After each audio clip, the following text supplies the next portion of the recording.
Jangan sampai intoleransi itu ada, tetapi mestinya daerah itu bisa menyelesaikan ini.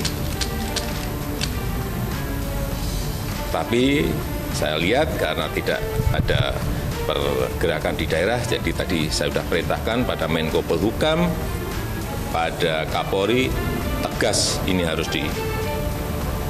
diselesaikan. Baik yang berkaitan dengan gereja yang ada di Karimun, di Tanjung Balai, maupun masjid yang ada di Minahasa Utara. Harus dirampungkan karena menjadi presiden yang tidak baik, mungkin nanti bisa menjalar ke daerah lain.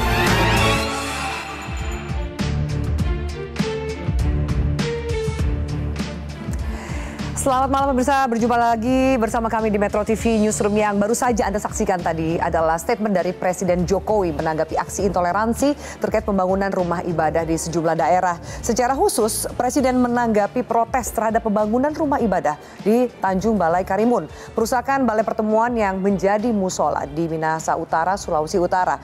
Saya perintahkan Menko Polhukam, Kapolri untuk menjamin terlaksananya kebebasan dalam beribadah dan tidak tindak tegas kelompok masyarakat yang mengganggu sesuai dengan jaminan konstitusi. Itu adalah pesan yang ditekankan oleh Presiden. Fenomena gangguan keamanan bukan kali ini saja terjadi. 5 tahun terakhir masalah ini sering muncul.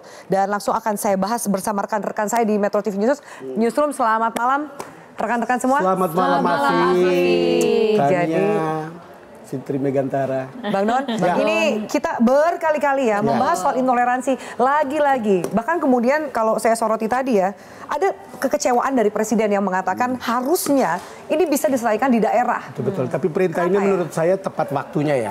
Menurut saya instruksinya tegas, decisive. Jadi ada perintah dan ada kemudian permintaan untuk membangun simbol toleransi di antara Masjid Istiqlal dan katedral. Saya kira ada dua hal. Dan perintah ini sebetulnya tentu muncul bukan hanya karena peristiwa di Kepulauan Karimun, gereja atau masjid di Minahasa, tapi karena ada begitu banyak kejadian sebetulnya yang juga muncul di permukaan, baik juga yang tidak muncul di permukaan tentang kesulitan-kesulitan untuk membangun rumah ibadah. Dan itu kan repot ya. Lalu kemudian di tengah-tengah itu juga kalau kita lihat surveinya Wahid Institute, itu kan intoleransi itu meningkat dari 46% ke 50% lebih.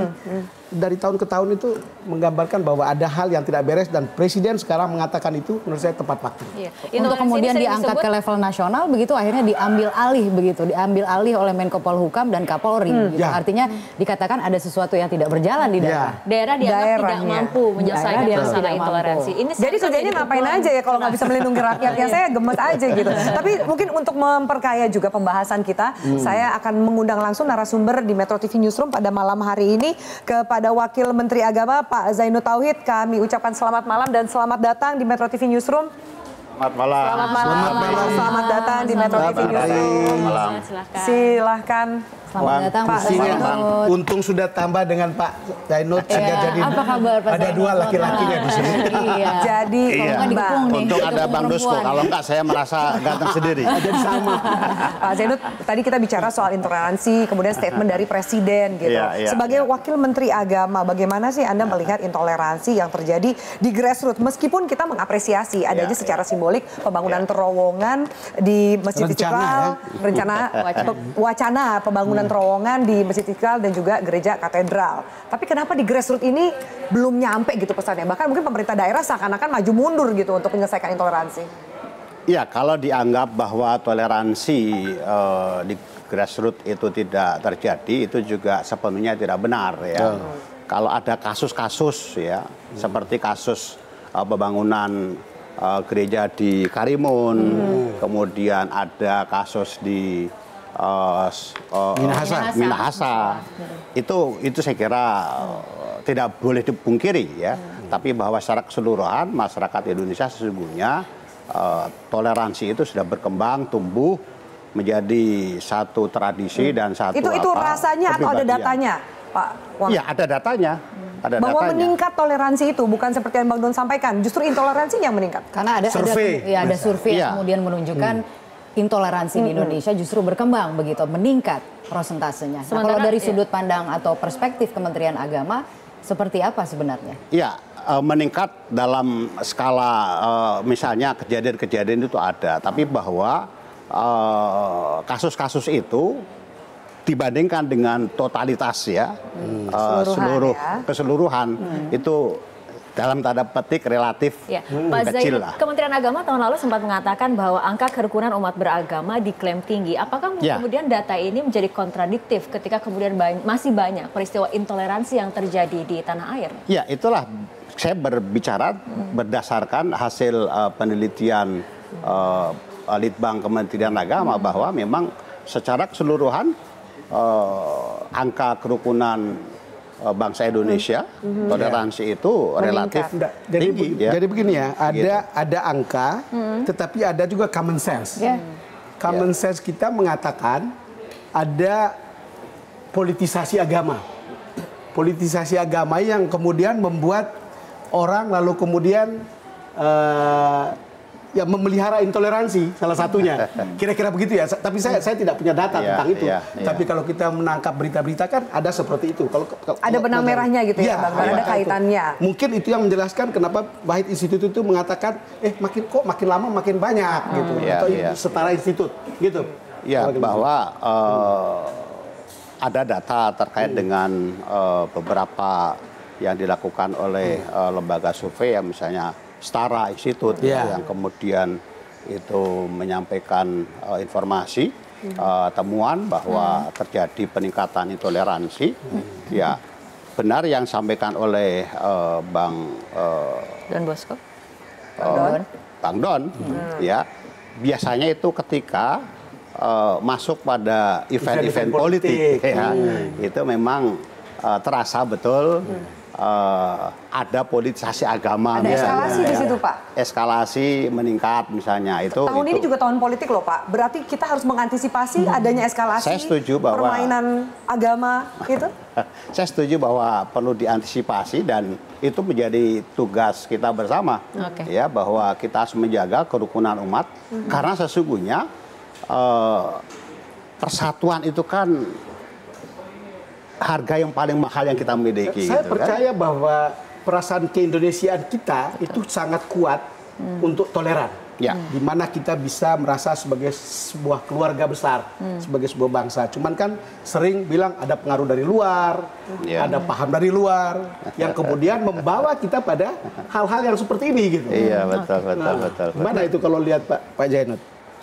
Ya, sebenarnya ada faktor dari luar, juga ada faktor dari dalam. Ya, tergantung bagaimana kita melihat persoalannya.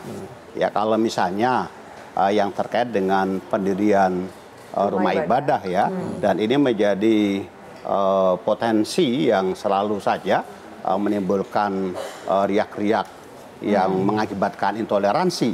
Itu saya kira benar, ya. Tapi harus juga dibaca bahwa dalam peta konflik, peta kerukunan yang kami miliki, satu daerah misalnya kalau di situ mayoritas agama A misalnya, nah yang merasa mendapatkan perlakuan intoleran itu agama yang lain. Jadi mayoritas lawan minoritas. Iya, saya kira begitu. Kenapa sulit sekali untuk mayoritas mengayomi minoritas? Kenapa harus merasa mereka superior, Pak?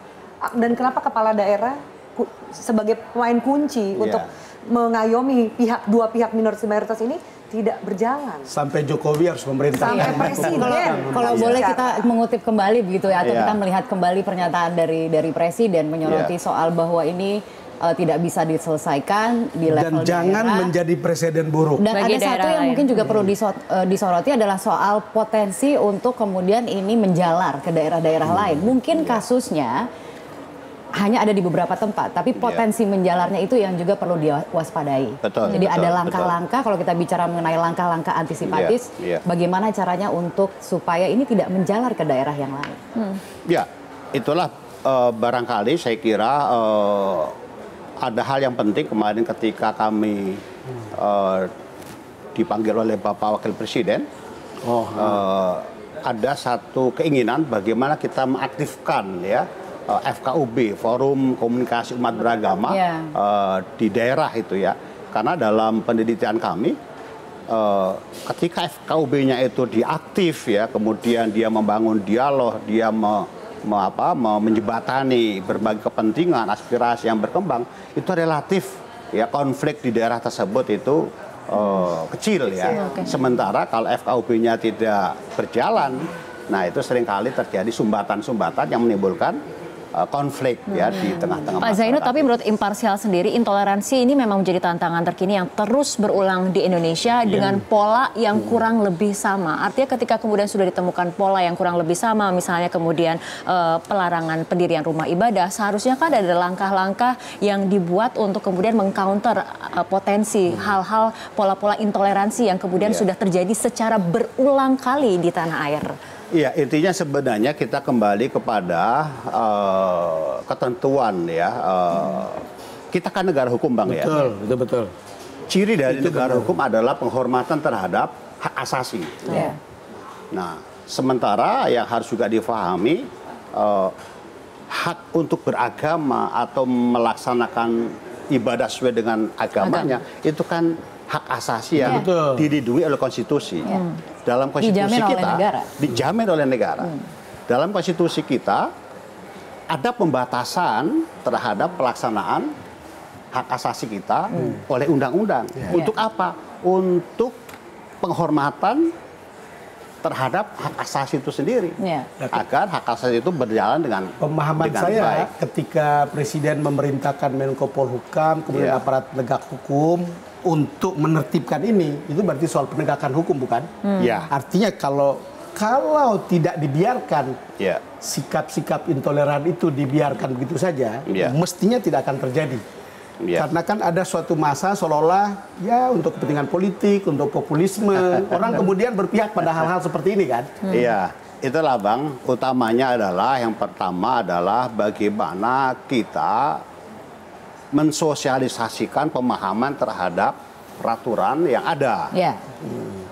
Misalnya terkait dengan pendirian rumah ibadah, itu kan ada aturan bersama menteri misalnya kan, bahwa untuk mendirikan sebuah rumah ibadah itu ada ketentuan-ketentuan, baik ketentuan administratif maupun ketentuan-ketentuan yang lain.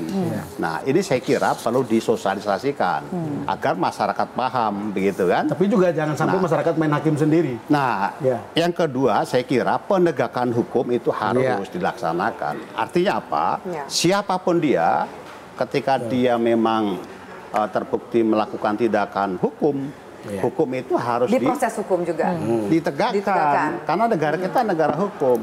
Law enforcement itu harus ditegakkan. Ini bicara soal hukum dan law enforcement yang harus ditegakkan, kita harus jeda dulu, Pak Wamek, dan kita akan berlanjut lagi masih bersama Pak Zainul Tauhid. Kita akan bicara soal keputusan dari pemerintah yang sudah memutuskan untuk tidak memulangkan ratusan WNI ex-ISIS ke Indonesia. Semoga ini jadi berita baik untuk banyak masyarakat yang menolak juga kepulangan mereka. Pembahasannya seperti apa? Kita lanjutkan sesaat lagi.